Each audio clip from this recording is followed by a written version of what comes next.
We're live. Yay! Awesome. So I was telling John before the call about my world blowing up. So, oh no, before I got on. Yeah, well, no, we were. I set up a call because I was asking him about making courses because I thought, oh well, you know that might be another way to get some stable income because I could sell the courses all year long. And anyway, we were having a long conversation about that, but anyway, things have been just really tight lately. Yeah, to the point where I haven't been able to pay everything.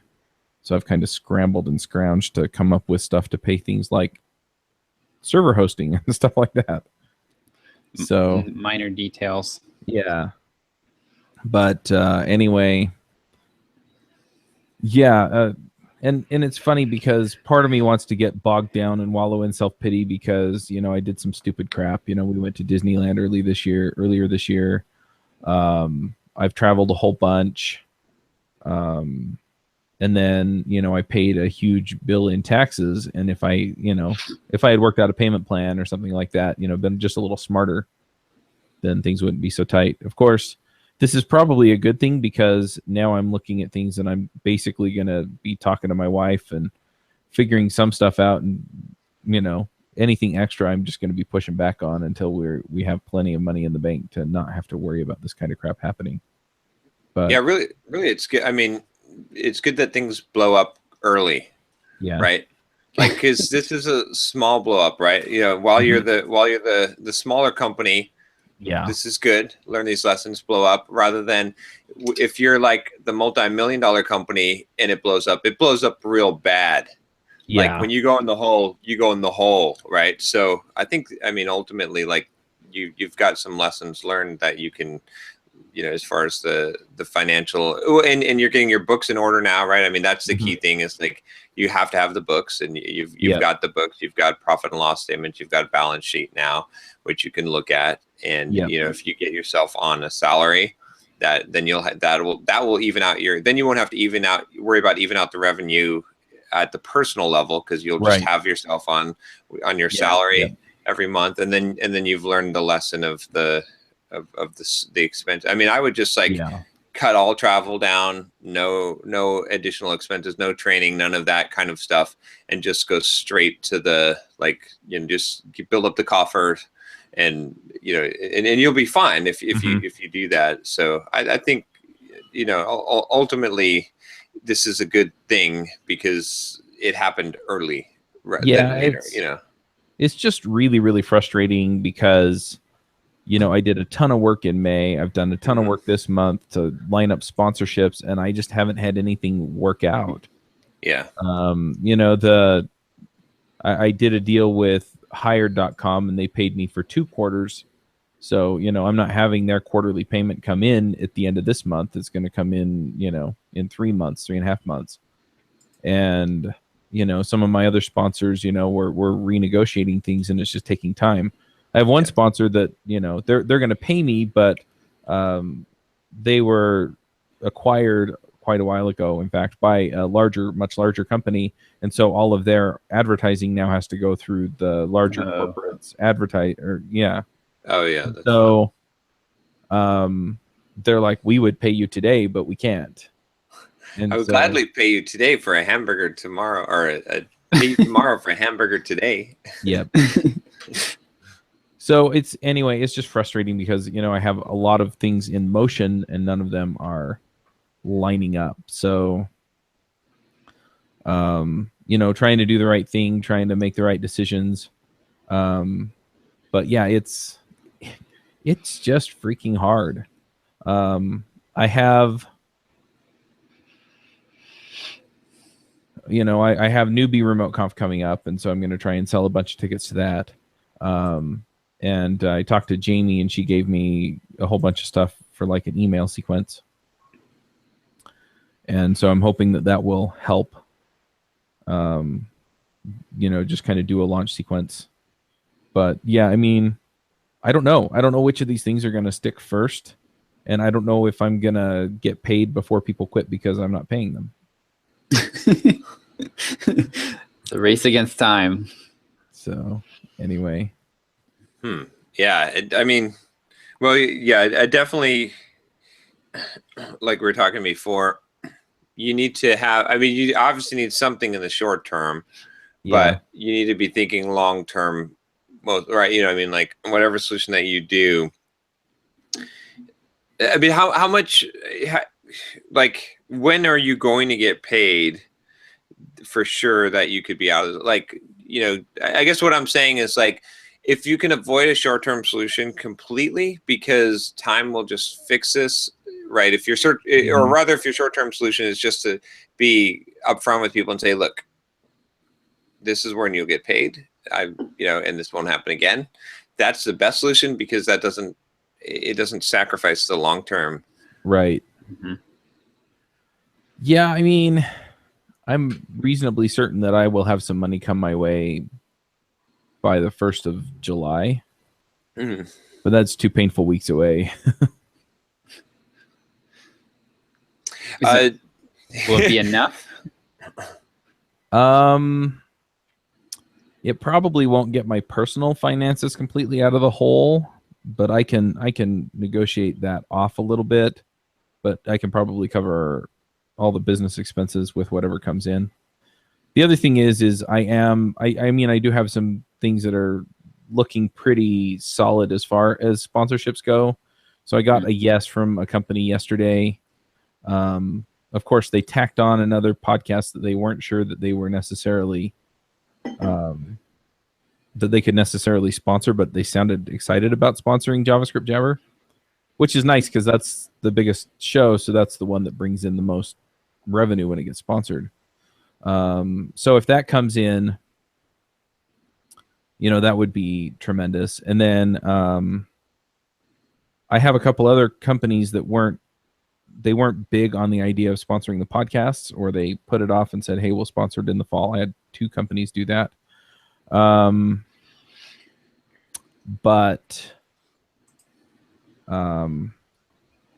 Anyway, they were interested in sponsoring the conferences. And if they want to do that, now is kind of the time, because then your logo's up there for everyone to see for 3 months. Right. Yeah. And so if I can get 1 or 2 of those to come through, then that would probably work out well as well. And then, yeah, I've had some other sponsors that, you know, they're kind of trying to figure out what they're getting from the sponsorships and how we can renegotiate some of that stuff. So that's slowed down the payment cycle on those a little bit. Because I have one sponsor that they actually said, you know what, we're just not seeing a bunch of people come in from sponsoring the podcast, but we want to sponsor you because, you know, it's good for the community. And they're a training boot camp kind of thing for Angular. So you go out there for 3 or 4 days and you come back knowing Angular kind of thing. And most of the people who listen to Adventures in Angular already know Angular. And so I don't know if we're really hitting people where they live with that one. But JavaScript Jabber would probably be better. Probably. But I don't know if they're willing to pay the price that it would cost to hit people on JavaScript Jabber.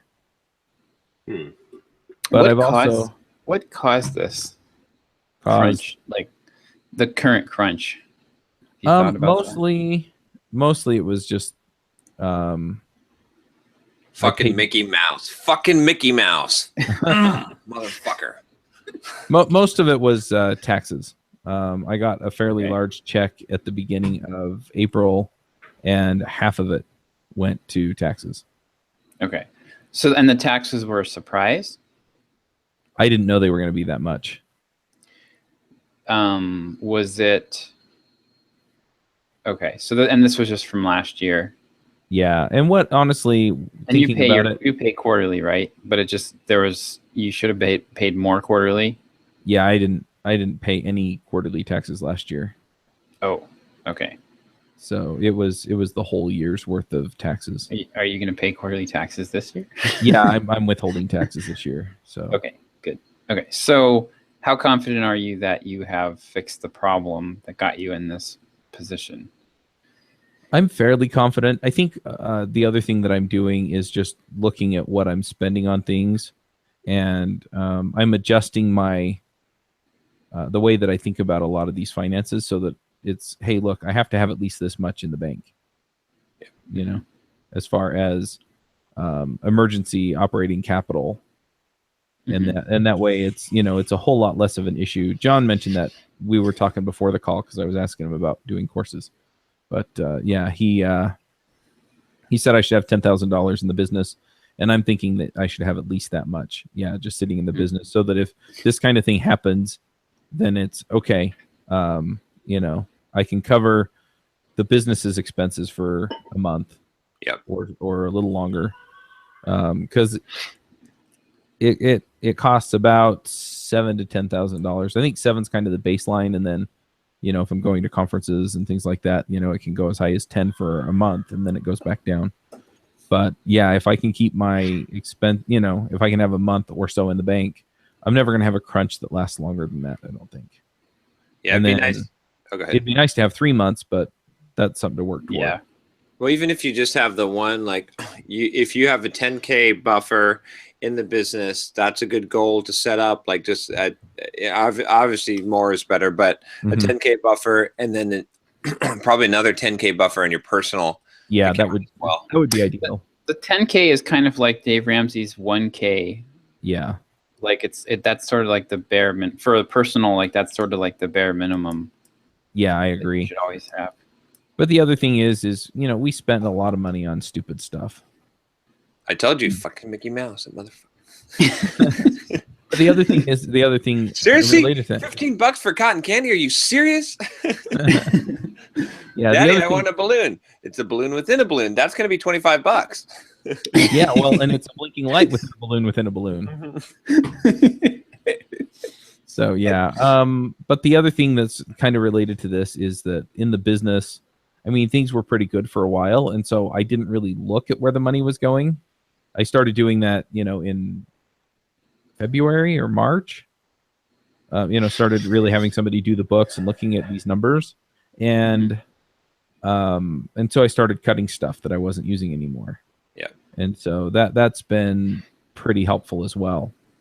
So anyway, a lot of this is just, I mean, just getting stuff figured out and, you know, kind of nailed down that way. So it's like, okay, I'm not spending $150 on this service that I'm not using anymore. And I'm not spending, you know, I mean, I can still probably shut off another and delete a handful of servers off of DigitalOcean and save a few $100s there every month.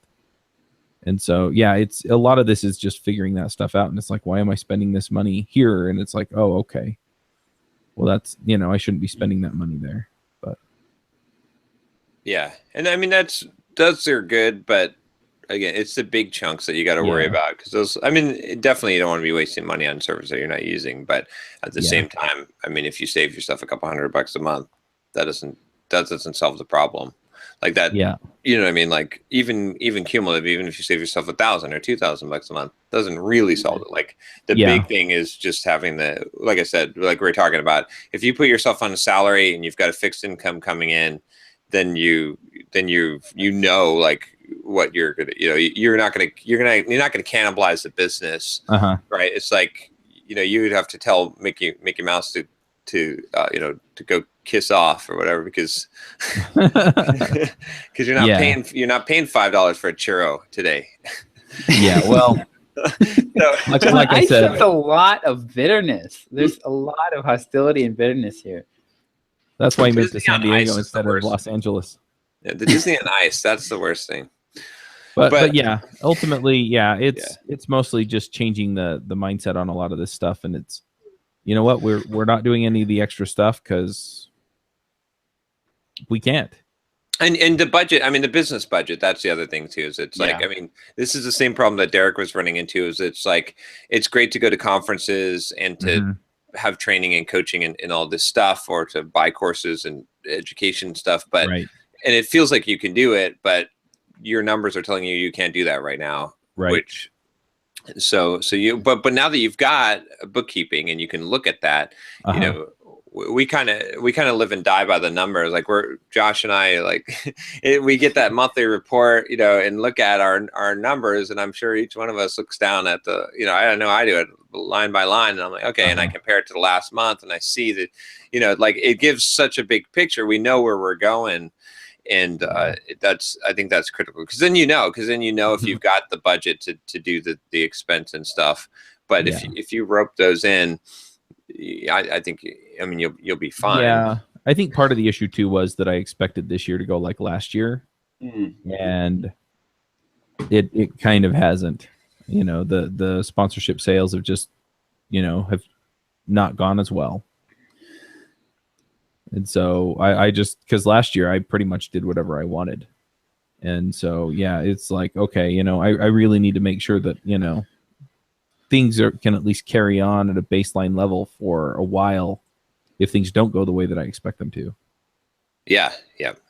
You need buffers. That's what you need is buffers and fix like as much stuff as you can nail down. Like I said, that paying yourself a salary will nail down and make that, it will turn a variable expense into a fixed expense, which will make it more predictable. And then when you've got books, you'll be able to, you've got books now, but you'll be able to project revenue. You also need to get your bookkeeper to switch you from a cash accrual to or from a cash to accrual method, or to just prorate the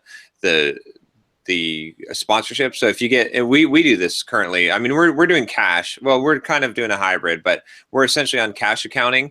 But if we get a 3-month sponsorship at Simple Programmer, I have our bookkeeper, I tell him, hey, split that over the next 3 months, right? So that, because then that'll give you the even, right? Because it's real. At this point, when we were small fries, we're still small fries, but all of us, but when we were really little potato skins, when we were making, like when our revenue was like 5K or something like that, we could kind of like, you could keep it in your head and you're like, oh, okay, yeah, I'm over here or whatever. But when your revenue is, 20, 25K a month or something around there, and you've got all these things going on, you can't keep it in your head. So, but if you could be in a situation where you've got like 100K come in 1 month and then nothing, or like 10K the next month. So that's like, but the issue is that the way that I've operated before is I look at the balance on the bank account and then decide if I can spend the money. And I figured out that that's a terrible idea. Yeah, that's what we call a trailing indicator. It's not good. You can't go by the trail. But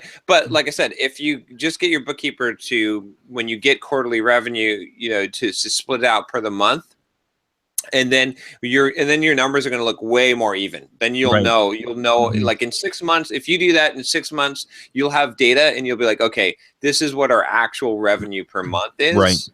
Revenue, and I know, and I can budget off of that. But when it's spiky at the quarterly level, it's no good. And like I said, you don't have to move to a full accrual based accounting system, but if you do cash accounting and then you prorate I don't know what the accounting term is for someone will comment on this and tell me what the actual accounting term is, but essentially prorating it for the 3 months the quarter. That's what's, because that's the one thing. Like if you have the numbers, you'll be fine. Well, and that's the thing is we went through the numbers and we set up a budget for the business, and then I didn't bring in any money, so it all kind of went to hell in a handbasket. But I know about what I expect to pay for all of the different things that I'm paying, and so I just don't go over that. And so if I can get my income where I expect it to be, then I know that we're fine. But the problem is that my income hasn't been there. And so it's okay, how do we get it up where it needs to be? And, I may just be in for a little bit of belt tightening, and, the only people I'm paying are editing shows, and I don't really have any VAs. It's just, editing shows and putting them out, show notes, and that's it for a little bit. But, I can grow from there. Exactly. Yeah. So, then, okay, well, now we're back to the point where we can do transcripts. And now we have, we're making enough to where we have a little bit extra. So we'll go do the back transcripts that we didn't do for a while. Yep. And okay, now we've got all that handled. So, what's the next project? What's the next investment to grow again? and just thinking about things that way instead of, oh, I want this, can I do it? Right. Exactly. Yep. Yeah. But yeah, I came to all these realizations right before everything crapped out. So, and then it kind of all got reinforced by everything crapping out. So, yeah. Yeah. Belt tightening mode. yep. So, And yeah. and I think that's the right, because like trying to hit the revenue goal, like trying to, I mean, obviously you want to grow the business and make income, but like if your plan is, if your budget is based off of what you expect to make, like what you need to make, it's bad because you've got pressure on you that encourages short-term thinking and does not like, and go off of the actuals. Say, that's oh, well, that's what we did. Yeah. Budget is we went off what I was actually spending on this stuff. Okay, yeah. Well, I mean, income wise, not actuals expenses, but actuals income wise. So, like, if you know, like, if your revenue is smoothed out over the last 6 months, and you can predict, like, I always run like, in real estate, for example, on my real estate side, I've said this I think a few times on the podcast. I have a spreadsheet, and I have my like the last 12-month cumulative income. I've got the 3-month rolling average, 6-month rolling average, 12-month rolling average, and I go out to 24-month rolling average. Now, whatever my 24-month rolling average is on my income from real estate, that's rock solid. Is like I can count on that, right? That thing, it takes a long time for that to shift. So if that thing starts moving down, I got a ton of time to fix. There's a problem, I need to fix it, but I can count on that number. Like that's solid. The 12-month rolling average you can pretty much count on, but the 24-month, that is the most solid number that you can get. Like, you're going to have this income coming in, right? So that's my stability. So it's the same thing again with your revenue, is if you got a 6-month rolling average, that's pretty good. Like, you're going to probably be good. You got a 12-month rolling average on your business revenue that's evened out over that. You have a pretty damn good idea, not only what you're making per month, but what direction you're going. You're going up or down, and if you get enough data and you got a 24-month, then then it's like, that's your minimum. But if you base your budget, you should base your budget off of your 12-month rolling average, because that's the one that, like, you're sure enough that you're going to have that money coming in. Yeah, and that's what we did. We based it off of the 12-month rolling average for the expenses and for the income. But yeah, then I didn't have any income. I mean, last month I think I made $700. So, I mean, there was and I didn't have any buffer. And so you can't live off of that. Come on. I know, right? I didn't even pay my mortgage. Well, okay. Another thing to throw into the mix here, Chuck, too, is, and I'll bet you if you go back and look at your numbers, this summer, I was just telling, so John and I were having, John keeps telling me, turn our sales back on, Josh, because we had a fantastic start to the beginning of the month, absolutely killed it, and then this week, I have this theory that the weather finally got nice in the eastern half of the United States, and that's actually been a factor, like, affecting our sales, because it was like we went from like a steady $1,000 plus a day to a couple days where we had like $200 in sales. Yeah. Oh wow. And I've noticed, like, some of the stuff with the book, trying to coordinate things with the book. I'll send out a bunch of emails, and like 3 or 4 hours later, I'll check my email and I'll have nothing in my inbox. I'm like, what's going on? Yeah, I think we're hitting the summer season. You're gonna have to remember that every year. I think your sales cycle is gonna slow down even more than. So you've kind of ramped up your activity level, which is good, but you did that at heading into the time when it was going to be the least effective. And so don't get too discouraged about that. Yeah. When I first went freelance, it was the same deal. It was over the summer basically. And I hit that situation where I had like no clients and no income, and it was like August, and nobody was in the office. So right. And the work that you put in now will pay off later. Like that's think the it other will. thing is Yeah. Yes. it's like I'm doing heart rate training for running, right? And one of the things you have to learn when you're doing heart rate training is that when your heart rate's too low and you try to get it up and you speed up, you overshoot. Right, like it's a lagging, so you've got to like realize that what you do now is going to, you're not going to see it yet. I mean, it's the reaping and harvest thing. Right. And so don't don't assume that you haven't been effective, because you've probably been pretty damn effective, right? So just keep on going, and then in 6 months you'll see the results from what you've been doing this quarter. Because I mean, you've been pretty much kicking ass on the sponsorship stuff. Like, even though some of the deals haven't come through, you've got all these new things in the pipeline. You figured out new ways to make sponsorship deals, right? I mean, we've been talking about this stuff. I think you're setting yourself up nicely for the future. You just have to survive to the future. Yeah, well, there are a couple of things too. I mean, where you're talking about this, I've got follow-ups going with a lot of different companies, and it's funny because I'll follow up for 2 weeks and then I'll get the email, oh, well, we had this and this go on, and then I went on vacation. Yeah. Yep. And so, it's not completely unheard of. But anyway, so that's me complaining about my life, and in this particular instance, where things are at. And I mean, I am tired, and I'm tired of working so freaking hard on all this stuff.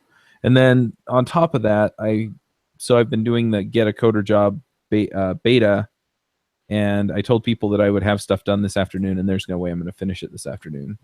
And so I'm feeling guilty about that, because I told people they would have it, and they don't. So I may just email all the people who have paid for the beta and say, hey, let's do an hour coaching call, and get you to wherever you need to be, and I'll get you the rest of the videos next week. Well, what would it take? How much videos do you need?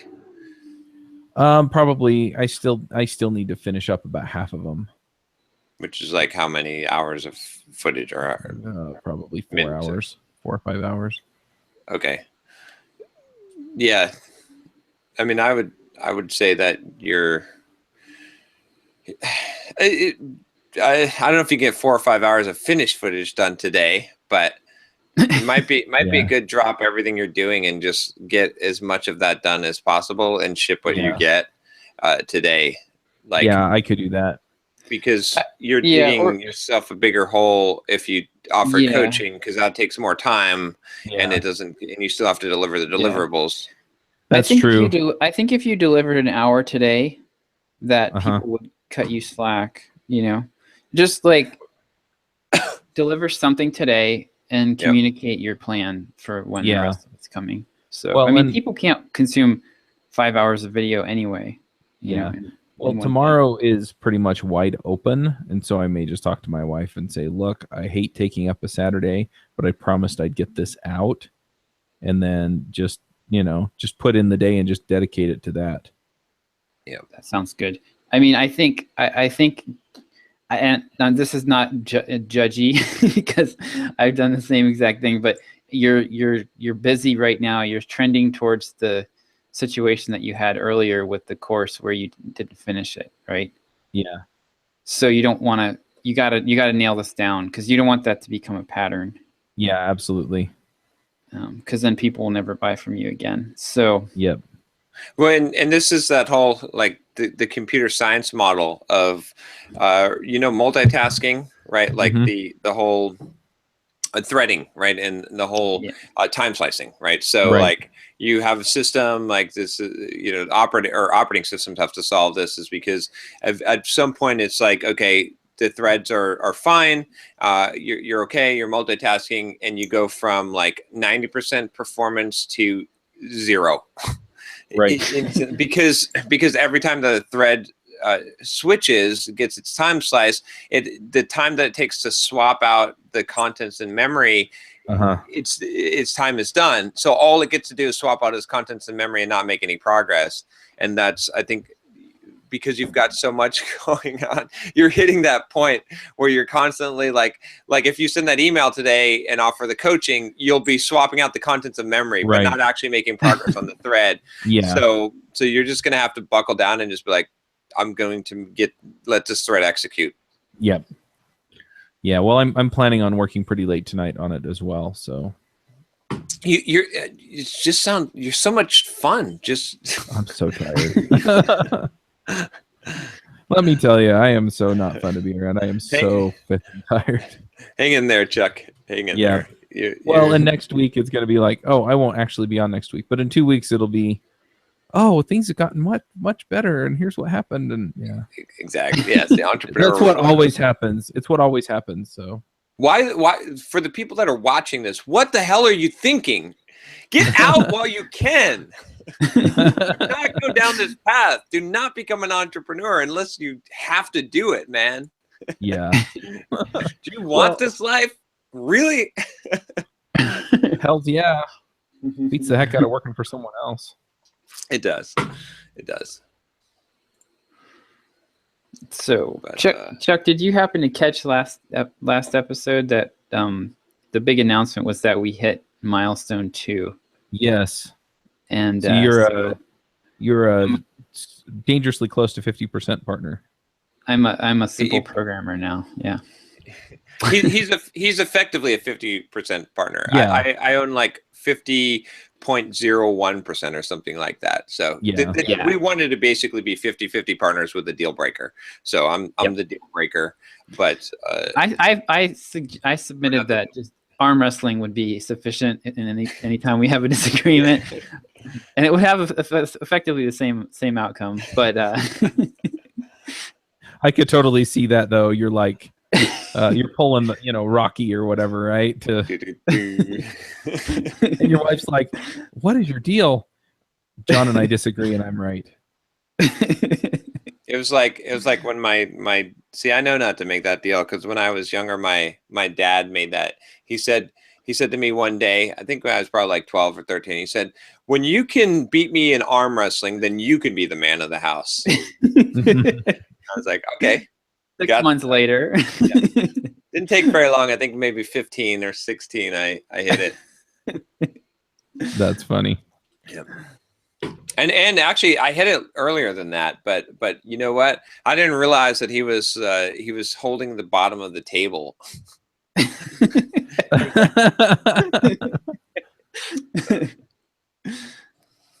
But yeah, Josh made it. It's awesome. So it's cool. Now we get to actually when things go to shit, we both get to feel the pain. Yes. I don't just have to worry, how am I going to pay Josh's hefty consulting fees, and now we both have to tighten the belt. Yeah. Right. So now you just pay out 50-50 distribution, however you do that, right? So we're doing salaries, just like we advised you. Mm-hmm. So. Yep. Oh, I got you. We will eventually do distributions, but when there's money, like on top. Right. It's funny. We were talking about this, and it's like basically everything we make is either going to, like, there's only two things that can happen with money in Simple Programmer.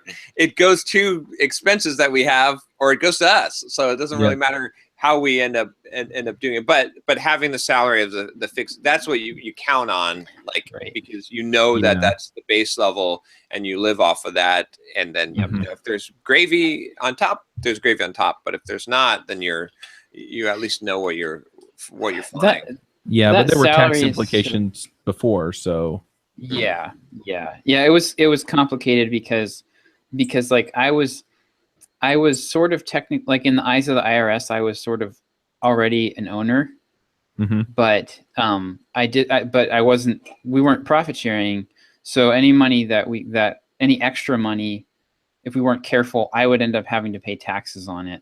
Right. Even though I hadn't gotten any of it. So that was it was really awkward, but we were able to work it out. So So now it should be pretty simple. But I was talking to my wife though this week about it. And it's hard to overstate the how helpful the salary mentality is with just of paying yourself a fixed income. Because she's like, Yeah. she was super nervous. I mean, like very nervous about this whole thing when I first went independent. But now she's like, you know what? I know it's going to be okay. Like she doesn't Yeah. worry about it anymore. And, even like, just having a salary, even if it's not like 100% of your expenses, Mhm. it's not 100% of what you need to live on. It's enough that you'll be able to Right. get by. Yeah. It's kind of like a worst case Mhm. type of, you at least have a Yeah. worst case scenario that's livable. Yeah. And Well, that's huge. yeah, and for me, I think that would, I mean, if it covered, at least the most basic of what we have to pay Mhm. just to keep living, even if, it doesn't cover everything that we have to pay every month. Yeah, I think that would be helpful. Yeah. But I'm going to sit down with my wife and we'll figure it out. Say, okay, Cool. what do we have to pay for everything every month? Yeah, what I did for that was I went through, and you may be past this already, but I exported my bank accounts, and I went through at least 6 months, and I was like, because we kind of had done like the Dave Ramsey budgeting thing, and we had these numbers that we had budgeted, and I was like, those are not realistic. Yeah. Like, what are we actually spending? And then I went through and I basically built our budget based off of that.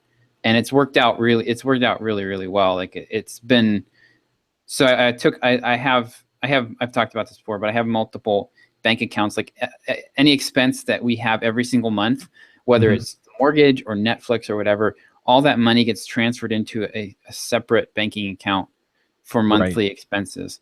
And it all gets pulled out of there. And I never even have to think about that stuff. Right. It gets paid. It's all on auto pay. It just gets paid automatically, and it's great. And the only thing that's variable at all is like the transfer that we put into our checking account, and there's a little bit of discretionary stuff in there, but it's pretty small. Yeah. So we have it nailed down pretty tight. Yeah, that makes sense. I've thought about doing something very similar because I'm pretty sure I can do that with my with our bank or credit union. But so I got a call this week. That was fun. The Ally. So this is something like just for people listening.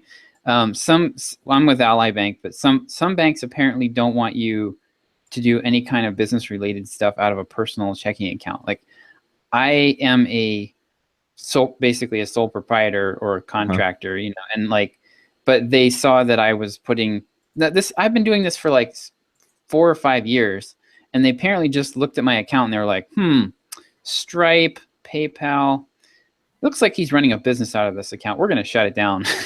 oh no. Like so I have to. So this is like the best possible time too, because it's not like John and I have a lot on our plates with this book launch or anything.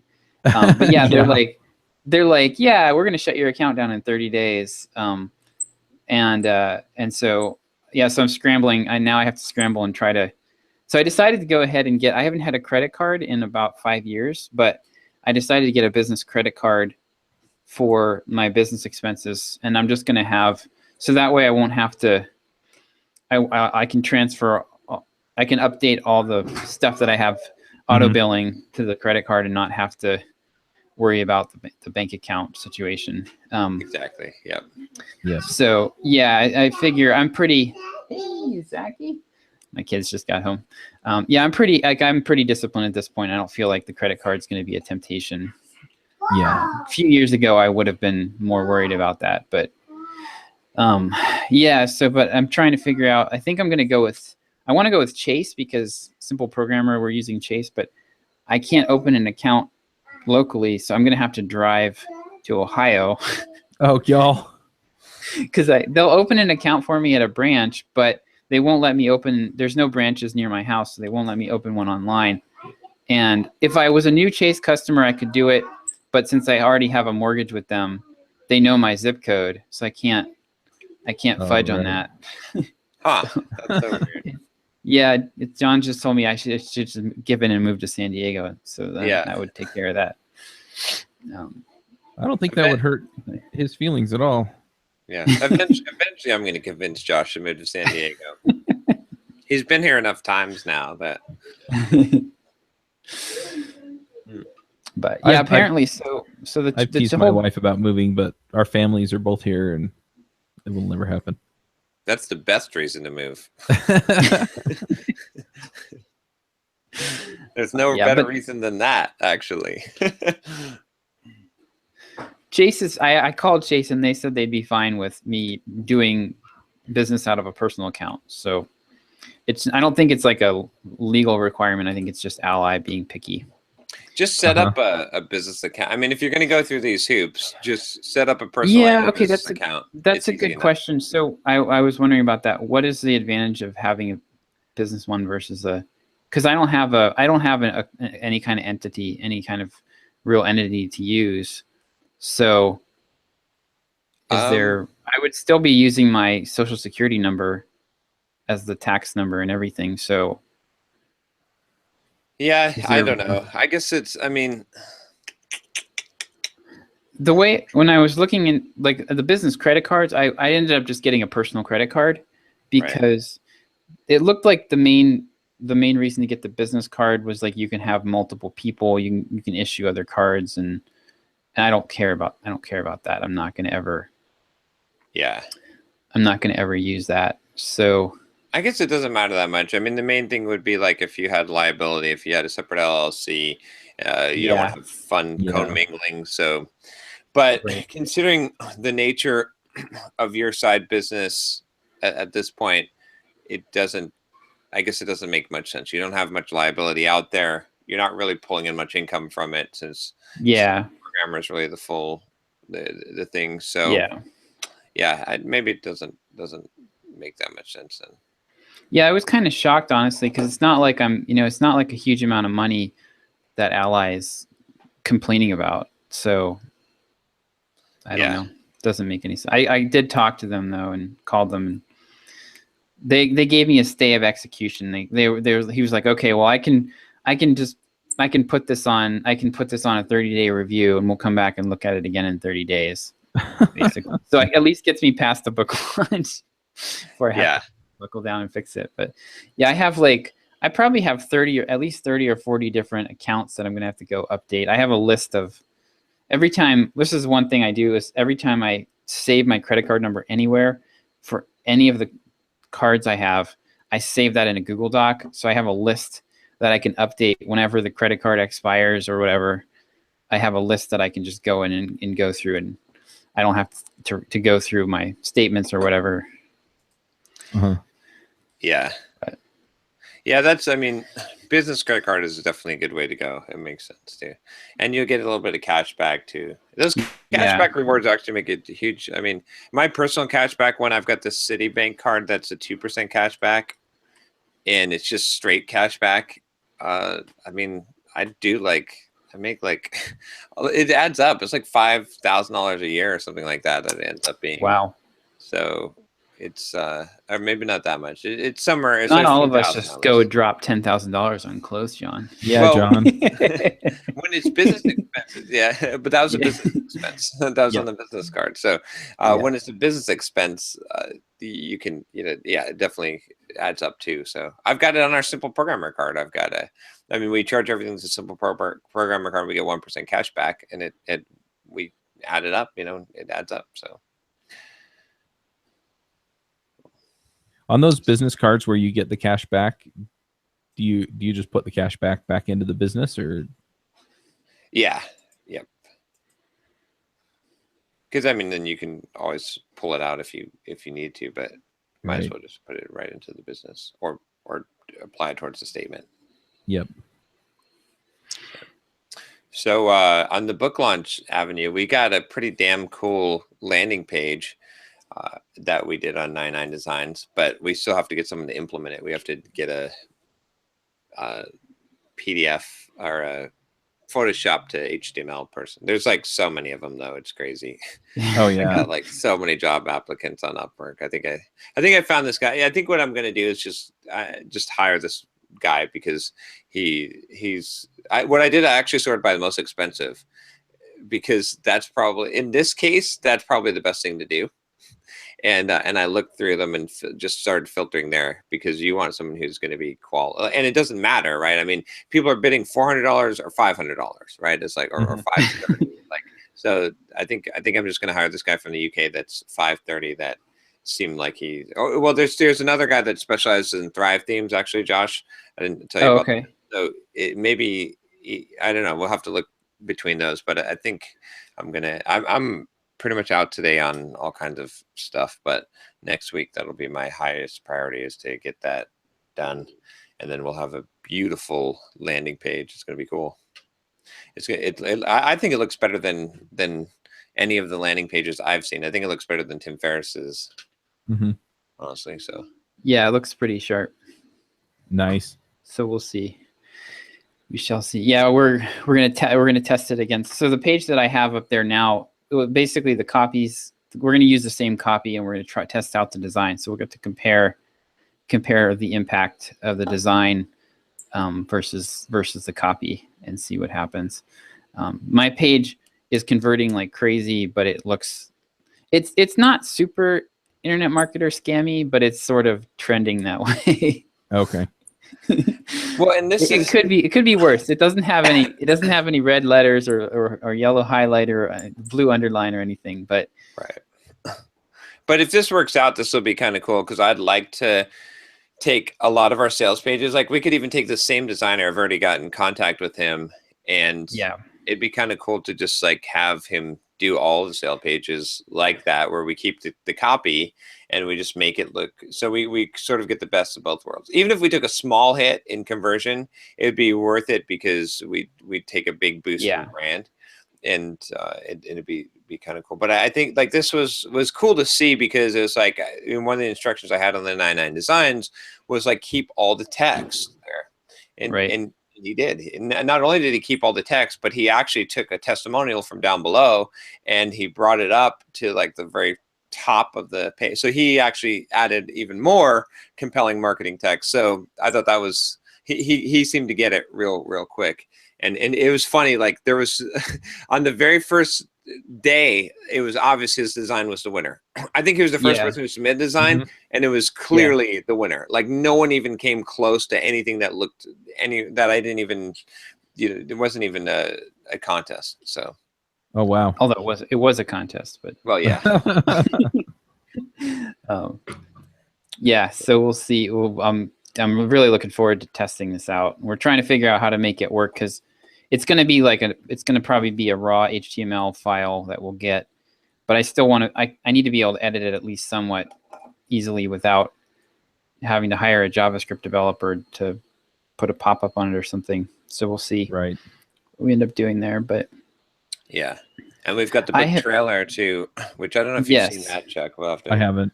It's pretty badass. I mean, this is going to be pretty cool. And speaking of like following up persistently, thanks for introducing me to DHH. Hopefully I don't burn your relationship with him.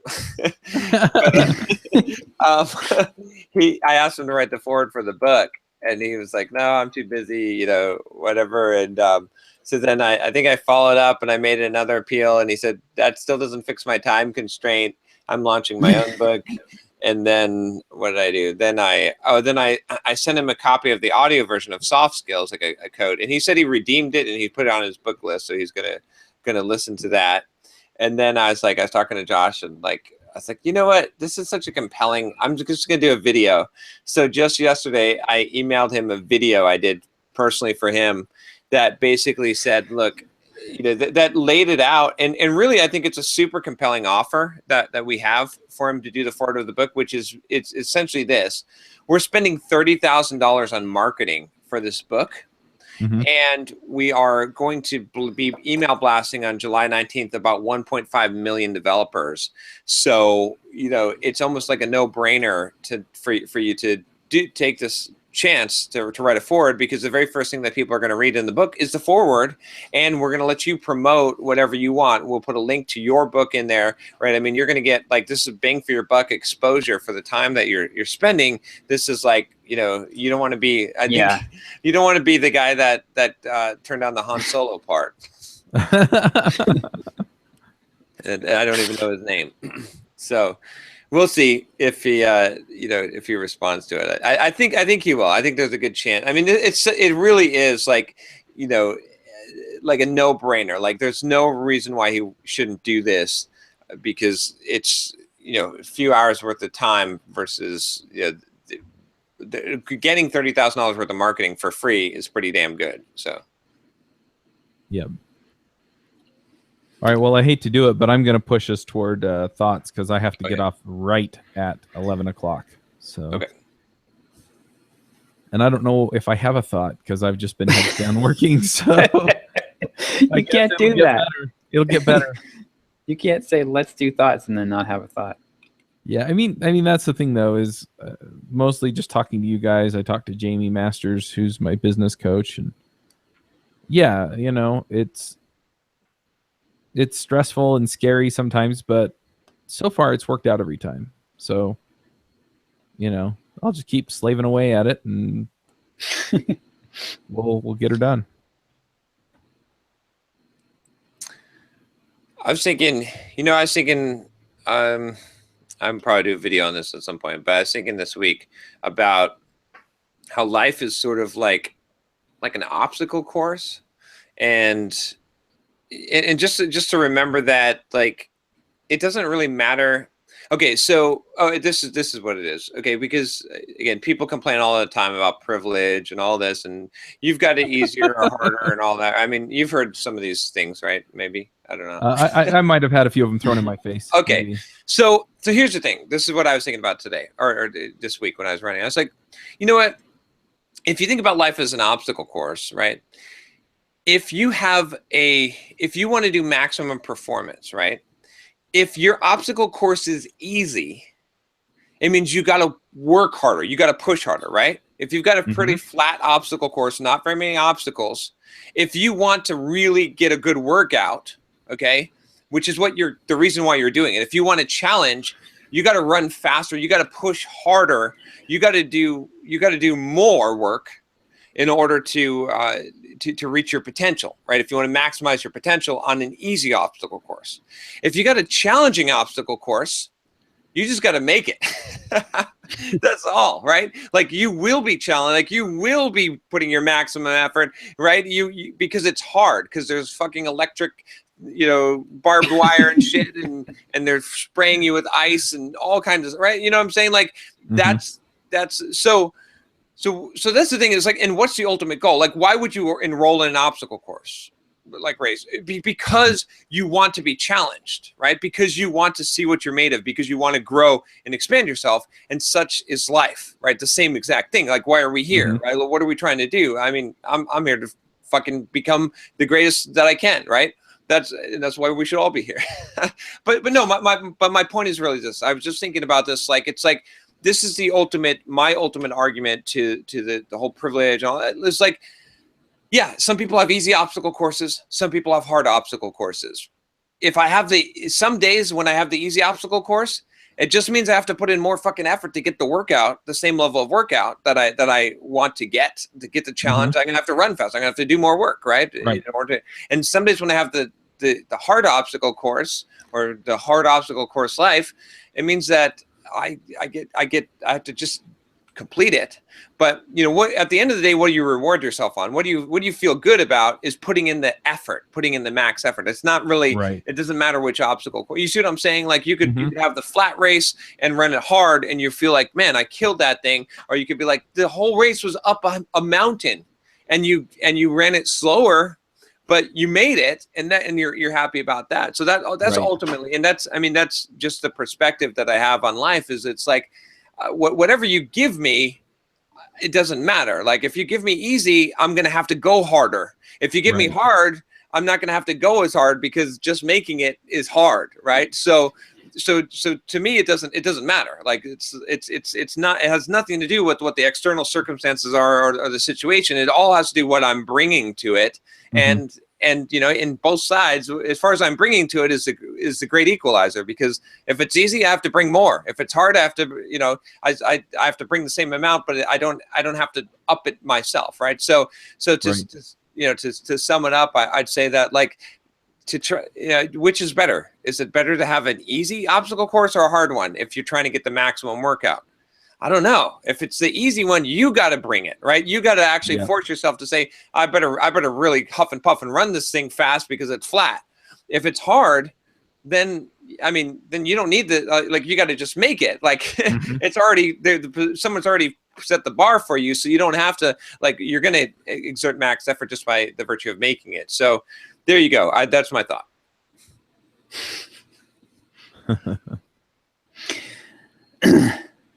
I don't know how to sum mine up succinctly, so I'm not going to try. But I did. We have that's true.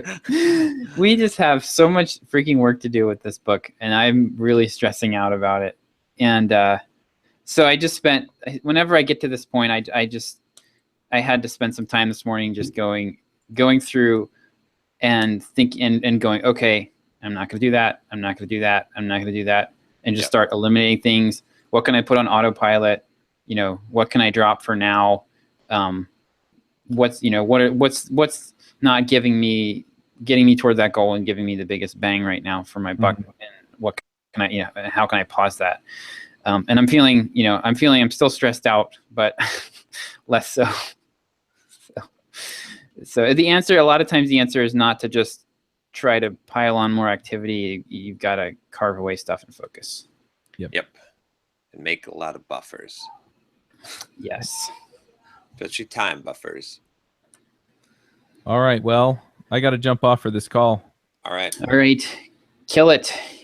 Yep. Get that sponsor. All right. All right. See you guys later. Yeah. Bye.